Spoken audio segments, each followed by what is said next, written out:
Hello from Diplomatic Language Services, and welcome to our podcast, Language Matters. We make language accessible to everyday people by discussing features which may not exist in other languages. I'm your host, Molly Sampson.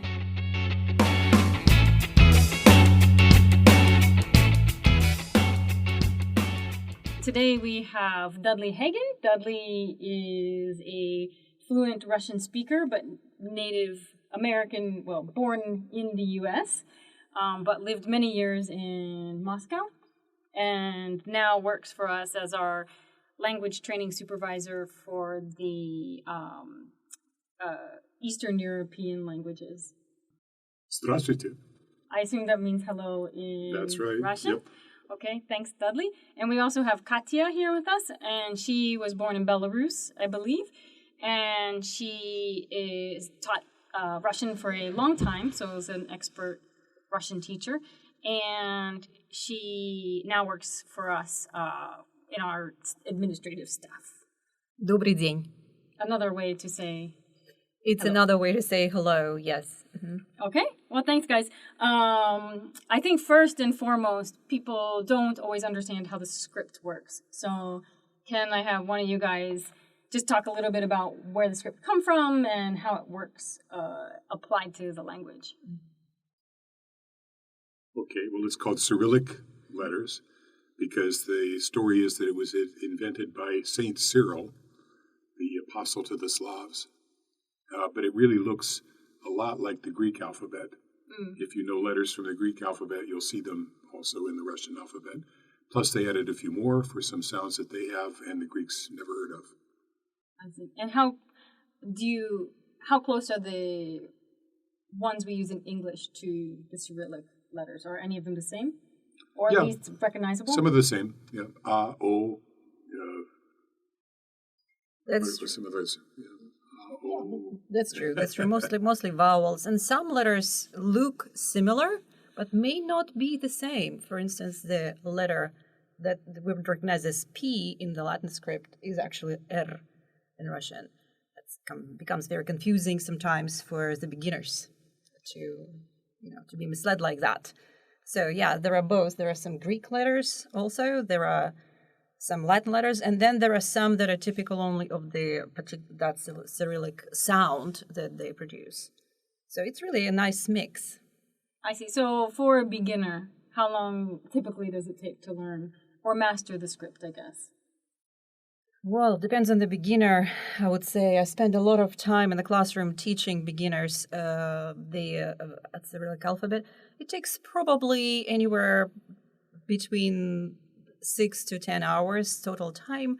But the difficulty, too, is, mind you, that the Cyrillic script that is used by the Russians exists kind of like in two ways. The printed letters and also the cursive.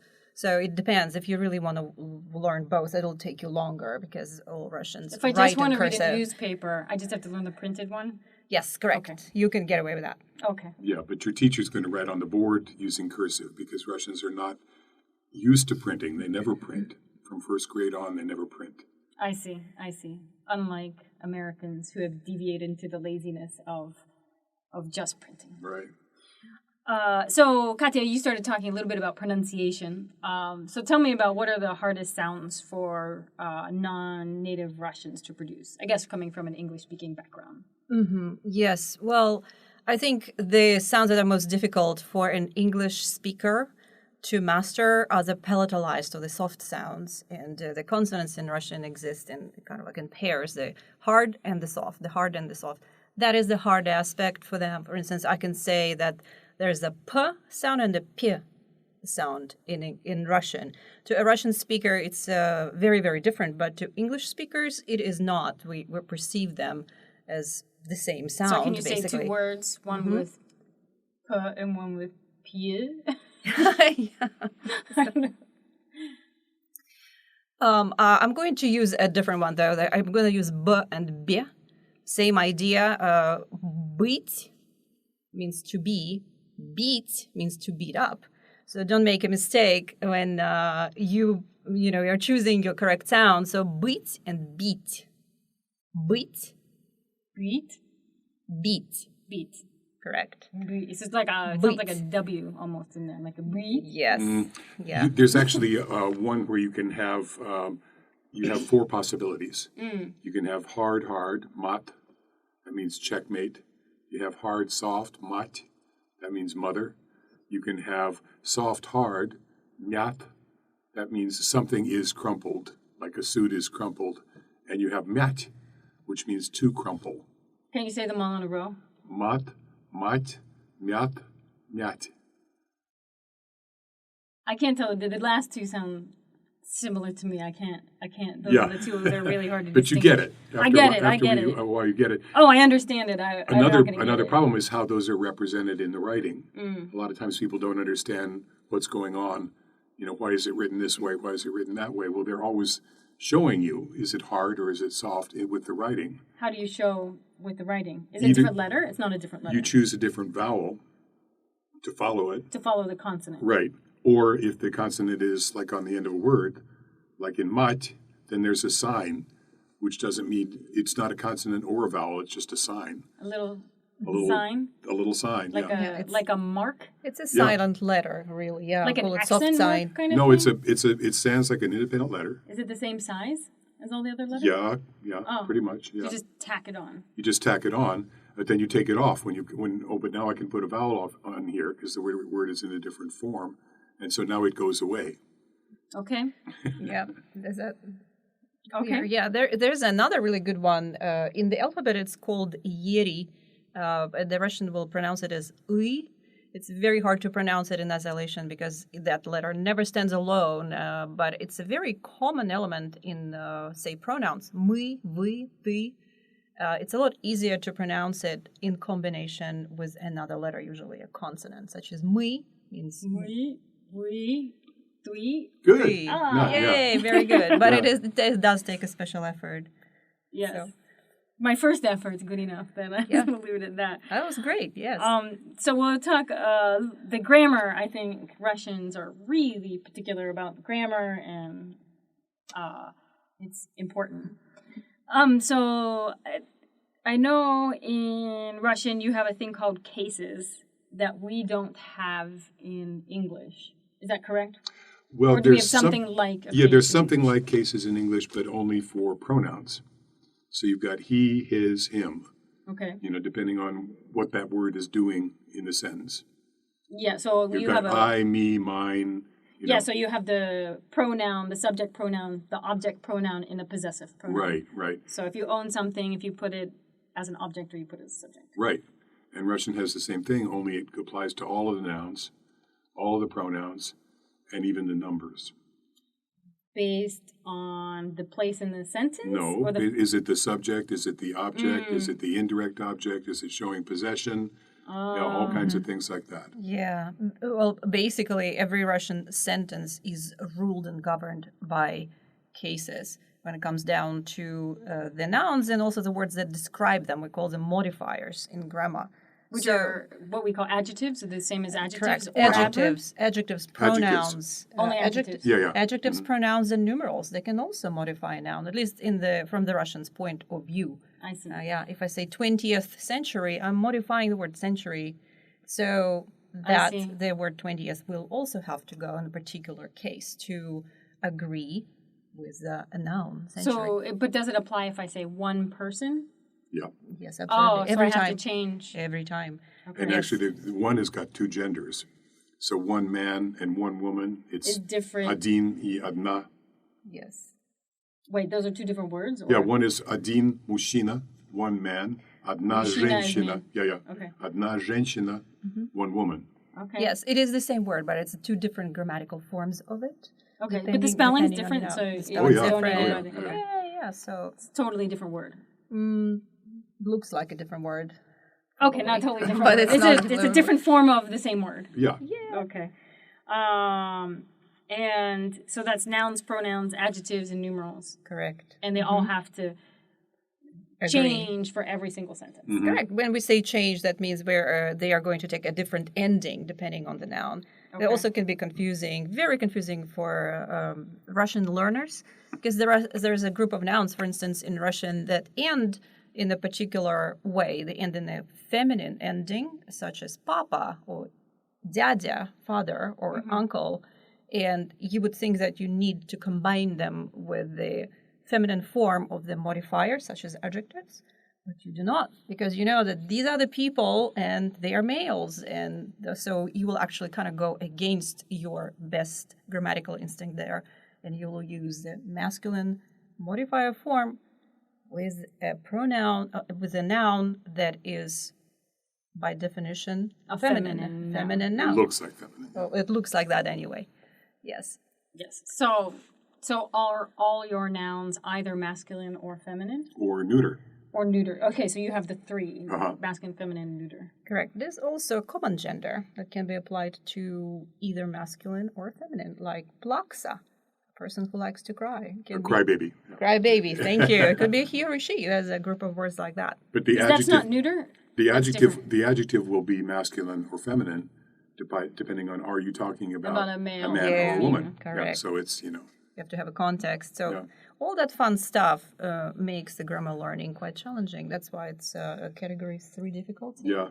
And I wouldn't Yes. say that the Russians are fussy about grammar. It isn't like they will criticize foreigners and get down on your case. It's just like there's a lot of grammar to learn, and therefore students are feeling overwhelmed at times. But, you know, you make mistakes, and Russians will certainly forgive you.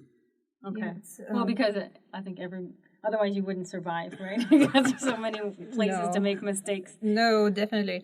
And also the thing is too, when you start learning a language such as Russian with its complex grammar, we oftentimes discover that it's taught differently. Grammar is taught differently in English-speaking schools. So sometimes just the simple grammar categories such as, you know, case and noun and, you know, direct object, they're difficult for an English learner to even know. Sometimes they may have not even been taught that. So Well, and I think most Americans don't know grammar terms. So You don't need it in your grammar native terms. language. Yeah, It's no, like, right. I just do it automatically. I don't need to know why. It's just there. That's right.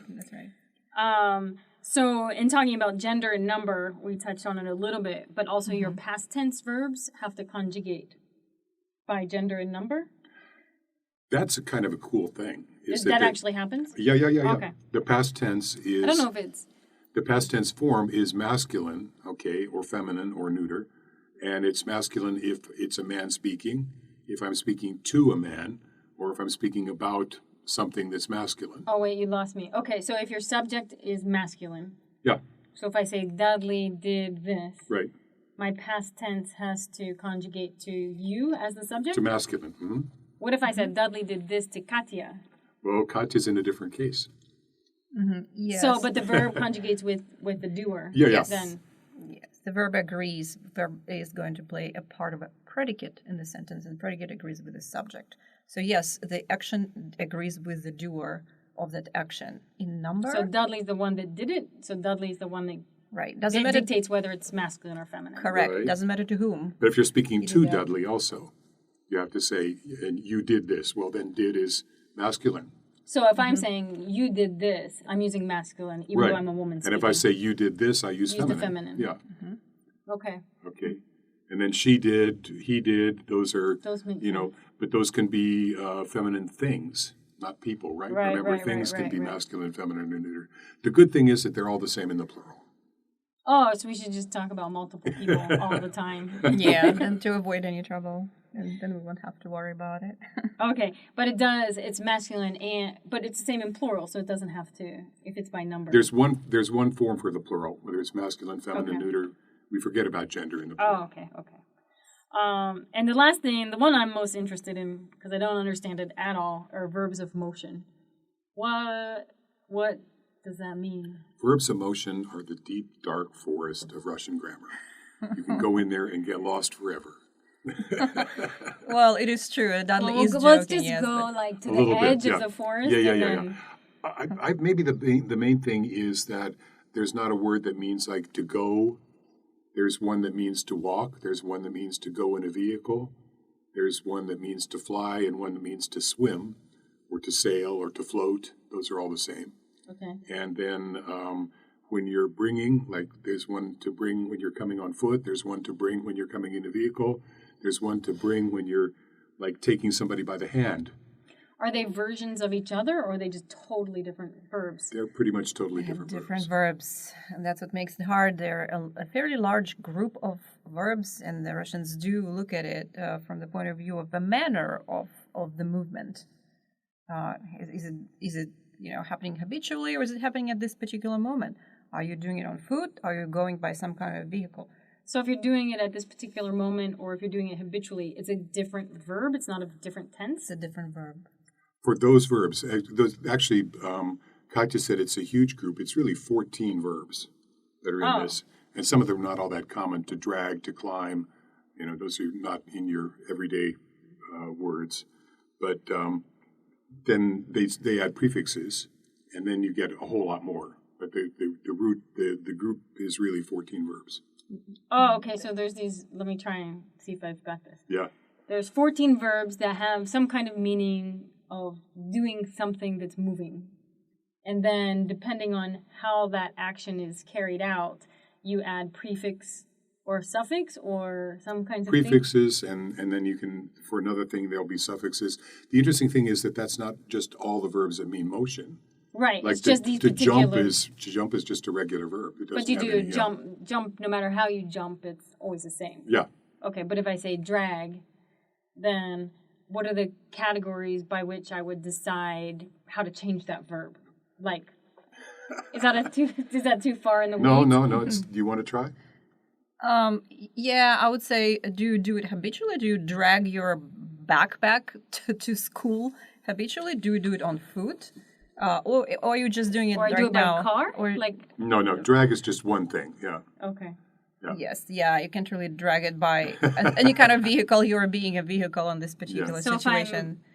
So if I drag somebody by car, like if I... The same. It's the same as... If you have like a trailer on your truck, and Okay. you might be dragging it, but it's the same as if you were dragging your backpack. Yeah, but if you are carrying something, you could be carrying it in your hands or on your back with one verb. But if you're sitting on a metro car, then you're carrying it with another verb. By vehicle. Because it's now being carried by you and by a vehicle. Okay. Yes. And that just means bring.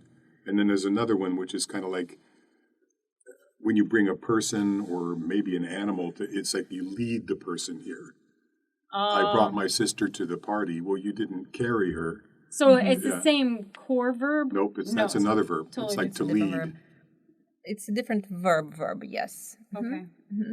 But that still should not really be too scary. I think once you grasp the concept and you memorize the basic forms, it should be okay. I think it makes the group a lot larger because when you add prefixes, the verbs change and the manner of you doing the action changes with it. Sometimes it's somewhat similar to the English prepositions, like to look for, to look after, to look at. It's a similar idea. When you add the prefix, you can change the manner of the we action. use phrasal verbs. Mm-hmm. Yes, phrasal so kind verbs. of how we use phrasal verbs, Precisely. which are the biggest mistakes in English. Non-native English speakers in general are with phrasal verbs. So with carry, you could have, to carry into, to carry out of, to carry up to, to carry around, even, to carry. Yeah. I carry see. across. Okay. In that And so context, on. it makes a little bit more sense. So, okay. So we're always going to end the podcast with kind of an interesting proverb or interesting saying or interesting idiom that you guys, have thought about or think is interesting from an English speaker. So if you want to give us the proverb and then we can translate it and talk about it. Well, I really like this one. It goes like this: Язык до Киева доведет. It literally means your tongue will bring you as far as Kiev. There's that leading verb. Yeah, and there's And there's a verb of motion. A verb of motion is involved. The verbs of motions are very common in So wait, what was the translation again? At your tongue or one's tongue will lead one as far as Kiev. Okay. The word tongue, язык, in Russian also means language. So it can be viewed probably from two different perspectives, this particular saying, but it literally means that. It could be compared to the English expression, all roads lead to Rome. Oh. So the meaning is keep asking your way, and I'm not sure people what all will- roads lead to Rome means. Yeah, well, really, this is like you ask people on the street, so where is this? And then, you walk a little ways and you ask somebody else, so where is this? And you keep asking and asking and asking, and eventually Eventually you'll get there. you'll get They there. So are it doesn't matter how you get there, you'll get there eventually. just keep asking. The roads lead to Rome because it's a big place, so you just need to find the right road, the main road, and it will lead you there. And it comes back from the 10th century when the Kiev was the capital of Rus.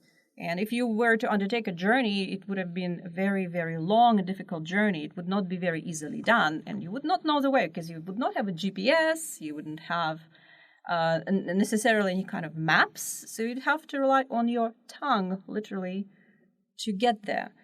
Thus the expression. Okay. So, And yeah. Dudley, did you want to share another one? Well, there's it's not exactly a proverb, but they have a saying, "Вешать лапшу на уши," which is to hang noodles on the ears. And if you do this to somebody, that means you're making a fool of them. Just imagine how ridiculous you'd look If I you hang had- noodles on your ears? Yeah, I'd look pretty you're ridiculous. deceiving them. You're not telling the truth. I see. Yes. Oh, that's a nice visual, though. So maybe I'll just start using it in English. Dudley, Katya, thank you for joining us for this episode of Language Matters. To our listeners, continue this conversation by tweeting us at diplomaticls or find us on Facebook by searching for Diplomatic Language Services.